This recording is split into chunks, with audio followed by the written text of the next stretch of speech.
80% of success is psychology, 20% is the mechanics. The problem is most people live in their heads. They have their dream, they have their goal, they have the desire, they get hyped up about it, they get fearful about it, and they just don't execute. See, when you are not filling your life with the things that you are capable of doing, then there are gaps in your life. And what we do when we're not living out our true identity, we begin to fill the gaps. We fill the holes with garbage, alcohol, drugs, worry, self-destructive behavior. So when you begin to look at your life and you know that you're not doing what you can do because you have allowed yourself to be held captive by your fears. Now, when you don't have a true appreciation and acceptance for who you are, and you allow yourself to be immobilized by fear, what happens in the process is that you begin to abuse yourself. You begin to sabotage your life, you begin to sabotage your dreams, you begin to unconsciously work against yourself. You become your own worst enemy. So what do you do about that? I need a mission. We all need a mission. That's what life should be, is a mission. That's what gives your life purpose and focus and drive and ultimately satisfaction. There's things that you know you're supposed to do as a human being, things that you know are going to improve your life. Do those things. There's things that you know are going to make you a worse person and make your life worse. Don't do those things. And sometimes people ask me what to do if they don't know what their mission is or what their mission should be. And I tell them, if they're in that situation, to go help someone. Go help someone else. Make that your mission. Because that will make you better, and it'll make the world better. And eventually from that, you'll see what your mission is. Well, you begin to realize that your dream and your gifts have so much meaning and so much value for you till your hunger for them will give you a special drive. As you work on yourself, as you begin to acknowledge your true identity, the true power that you have, the true capacity you have to bring about change, the miracle working power that you have within yourself to do the things that you want to do. You only live once, so do what you feel passionate about.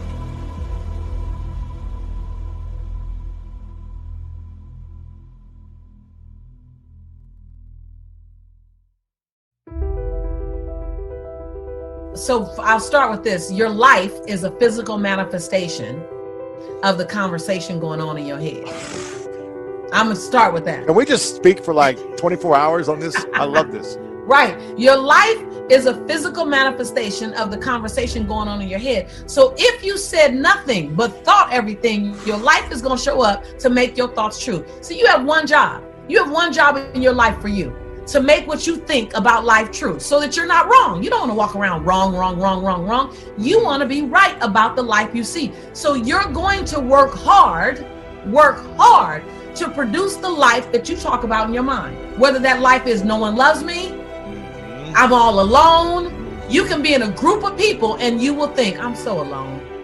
And you will feel alone, and things will show up to co-sign your loneliness just because you're looking for that. And so if you start with, I'm gonna say the mind, like the mind is that thing. The mind is the core engine. It starts all things. It shuts all things down. When I start thinking something different, I'm like, hold on, stop. I want to think something. I shut down that behavior. I shut down that outcome. When I birth something, I birth it in my mind. I focus on my mind. I see myself there in my mind. Before I got on with you, I was doing guided visualizations. I'm recording them so people, and I mean, they're juicy. And I'm saying, see yourself here. Because if you can see it, and then the key is evoke the emotion as if you were there. Yep. Right? And that's why people who are sad all the time are sad, because they're thinking of things that make them sad. And then the emotion follows the thought. So I'm going to say everything starts with your thought, Lewis. But let me just say this. When you speak, You speak your future into the world. You speak your future. Whatever you say, whatever falls off your tongue, when you say I am, right? The unconscious mind says, and you are so. Whatever comes on the other side of that. And so you ask me a hard question, which one is most important? It starts with the thought. I think the thought is that's where everything originates. And then you add a whole lot of turbo boost to it with your tongue. Most people are not living their dreams because of fear, ladies and gentlemen. I was in Columbus, Ohio yesterday speaking for a particular Ohio department. Young lady named Karen who greeted me, who organized the event. Very talented, very skillful. And she was talking about she wanted to become involved in the consulting business. I said, why aren't you doing it? I said, you have the abilities. I said, you're not here because they like you. You're here because you're doing the job. You're making things happen. And she came up with all kind of ideas, but finally she said, I guess I can't see myself doing it. I guess I'm afraid. Fear, limited vision, and lack of self-esteem is what keep most people doing things they don't want to do. I flew from Columbus, Ohio to Denver, Colorado to a major communications company. And the person that picked me up at the airport told me about the fact that the company was planning on having a major downsizing. And they offered some of the employees there an early retirement, and some of them will earn as much as $300,000. And they said, this is the last time that you can take this offer. If you don't do it, when we have the downsizing, you might be among those who will lose their jobs, and all you will get is your severance pay. And only 50% of the people who were eligible to take the $300,000 took it. The others were afraid to take a chance on themselves. The others couldn't see themselves beyond that company. They couldn't see life after that company.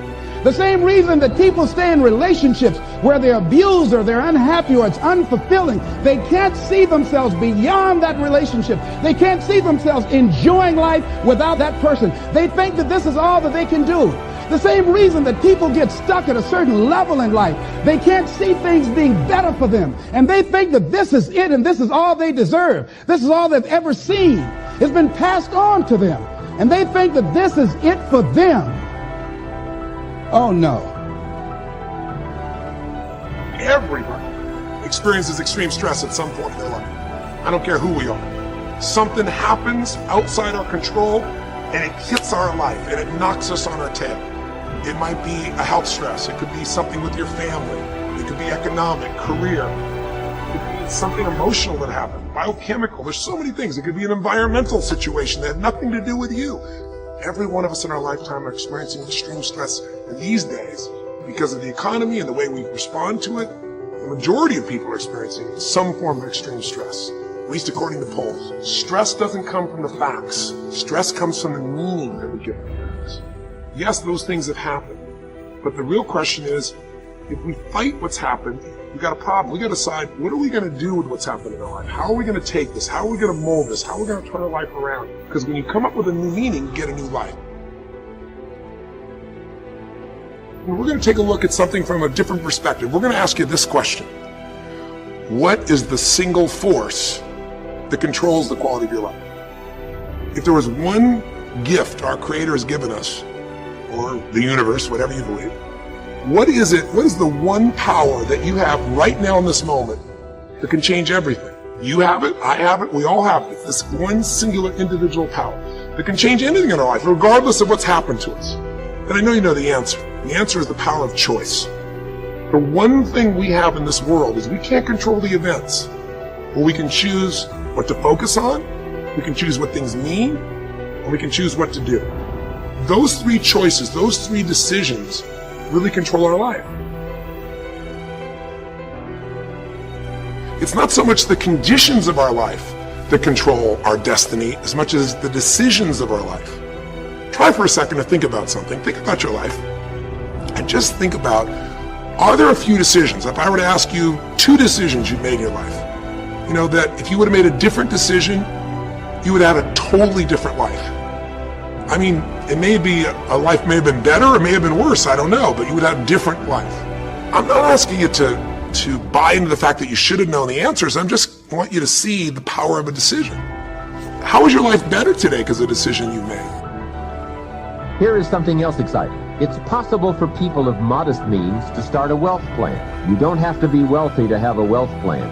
You don't even have to be healthy to start a health plan. All you have to be is smart. Smart enough to say, hey, I've got the wrong plan, and I'm going to get around someone who has a better plan and make it my plan. So, find some successful people to help you fill out your success plan. Find somebody healthy to get your better health plan going. Find somebody living a unique lifestyle to develop your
lifestyle plan. This is called association on purpose, getting around the right people by expanding your circle of influence. I have a really unique friend. I'm always trying to find more ways to spend more time with him. He's the big game hunter, millionaire, businessman, traveler, and in my opinion, one of the world's great philosophers. He has two special gifts among many that make it worth all the time I can possibly spend with him. And those gifts are, one, the ability to absorb, the ability to soak up a day and all of its events. His memory is uncanny. I swear he remembers in detail almost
every day of his life and every book he's read. I think it is more exciting for him to go to Spain and come back and tell you about it than it is to go yourself. And the reason is, when he's there, he doesn't miss anything. He picks up the sounds and the colors, the experiences and the happenings. He absorbs like a sponge the sights, the people, the whole scene.